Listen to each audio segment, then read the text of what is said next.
Excellencies, ladies and gentlemen, dear colleagues, welcome to Nairobi and welcome to the home of the United Nations Environment Programme and indeed the UN's headquarters on the African continent. This is a wonderful occasion on which to welcome you here on our compound, where much of the work that addresses also the challenges of food security, of sustainable development, of agriculture and many of the natural resource management challenges facing Africa is part of our daily reality. The conference that you have organized brings together many experts and practitioners from around the world, focusing on the question of what is the future of ecological or ecological organic agriculture in Africa. You have posed the question, is it the alternative for Africa? I think as we address this question, we should always approach it from the reality of both where people today on the continent produce their food, practice agriculture, and where the future of Africa and Africa's food security could be a decade or two from now. Much of the evidence that is circling around the world today in terms of food security, the future of agriculture and sustainable development is cause for concern. We already know that despite some parts of the world having plenty of arable land still available, some parts of the world still having access to fresh water resources which would allow for intensification and irrigation to play a key role, there are also parts of the world, and in particular on the African continent also, parts of Africa which simply do not have the luxury of looking at these resources in terms of a plentiful future. Managing the future of agriculture and food security on this continent requires innovation, but also an understanding of how agriculture is practiced today. Often when we talk about organic agriculture, it is almost as if we are trying to talk about something that is an alternative universe, not yet practiced, not yet known. Yet the reality is that many of Africa's farmers are in fact organic agricultural producers. They are not reliant on the chemical and technology inputs of modern agriculture. They farm with nature, they rely on nature, but they're also exposed to the risks that nature exposes them to. Whether it is, as we have seen again this year in the Horn of Africa, the irregularity of rainfalls, the unpredictability of hydrological patterns that affect this continent, be they short-term or be they related to longer-term trends such as climate change. The access to arable land and the ability of people to produce their food on their own land is another issue that is inextricably linked to the capacity of this continent to produce both the food that it requires for its own people and also as part of a contributor to the global economy of food. As you examine the options and whether organic and ecological agriculture represent an alternative for this continent, I would first of all ask you to look at these patterns of production as they exist today. In fact, just 10 or 20 kilometers outside of Nairobi, you have this extraordinary phenomenon where you have some of the most intense agricultural production, modern industrial farming, you could call it, for the world market, happening alongside organic agricultural production for the global marketplace. Literally within a few miles or a radius of 10 kilometers, these systems do coexist. They coexist in terms of the global economy and the global marketplace. Just a few hundred kilometers further along, in Kenya, but also in East Africa, you will find almost subsistence farming. People who rely on the soil and the water and the resources that nature has given them to assure their survival. Their farming is in many respects a different kind of farming.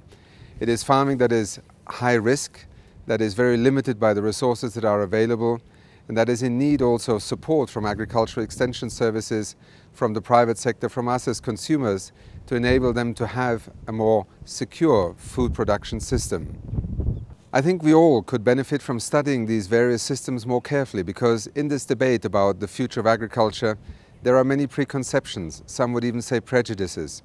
On the one extreme is that the only way to secure global food security, but also food security in Africa, is to move into high-tech industrial farming practices, GMOs being a precondition for ensuring that enough food is produced in the future.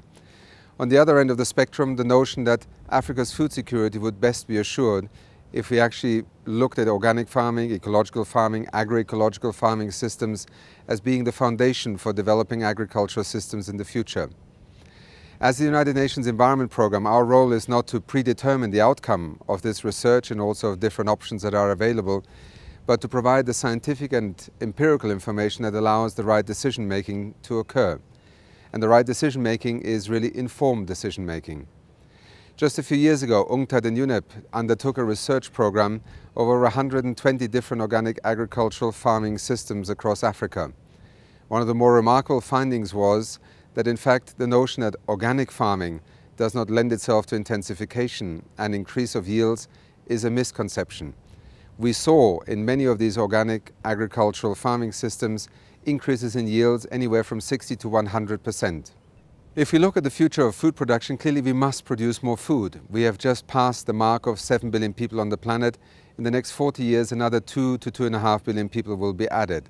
There is no question that we must produce more food, that we must intensify food production. But what is also clear is that much of the 20th century experience in terms of agriculture intensification is in fact eroding the very production factors that we need to produce food in the future. Land degradation, desertification, salinity, lack of water resources that are available for irrigation pathways, the reliance on very high-cost inputs in what often are still very low-income agricultural economies are presenting us with challenges that certainly should remind us that there are no simple answers here. I hope that during your meeting here in Nairobi, you will be able to bring more of that evidence, more of the experiences of farmers across the African continents to be seen and to be recognized also by policymakers and agricultural systems planners. Because clearly the conversation is not yet happening in a way that is fruitful, constructive, and ultimately allows us to have complementary systems for food production evolve on the African continent. There are many pioneers, many leaders here, sometimes in the institutions such as ministries of agriculture, sometimes in farmers' cooperatives, sometimes simply farmers who have chosen to take an innovative and more pioneering way. The key question is, can we make agriculture increasingly work with nature rather than trying to replace nature or work against nature? And I think at the heart of this discussion lies an understanding of what kinds of technologies, practices, experiences, indigenous knowledge can be deployed to achieve the kinds of food production outcomes that also our former Secretary General Kofi Annan is very much engaged in on the continent. Clearly, we will continue to have multiple strategies and philosophies if you want. But I hope that the work that you can accomplish here in Nairobi this week is to elevate both the understanding and the appreciation that there are alternatives. Maybe there are choices and not simply alternatives, but there are choices that need to be made with deliberation and good information. Let me also end my brief remarks in welcoming you today to Nairobi by thanking you for recognizing and awarding Wangari Maathai for her life's work. She should have been with us here today, but in fact we have lost her. The world has lost her, Kenya has lost her, and many of the ideas that you stand for and have also brought to this conference have lost a spokesperson, a leader, a champion, a pioneer and an inspiration to all of us. I hope that in recognizing her life's work and in awarding her the recognition that you will give her, many others across the world will continue to be inspired by what she has stood for, by what she demonstrated, and by how she opened our eyes to other answers to different questions. Thank you very much for choosing Nairobi and our headquarters here in Nairobi as the place where you have gathered.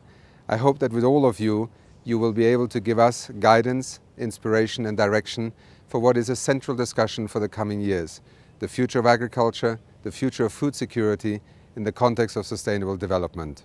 Thank you.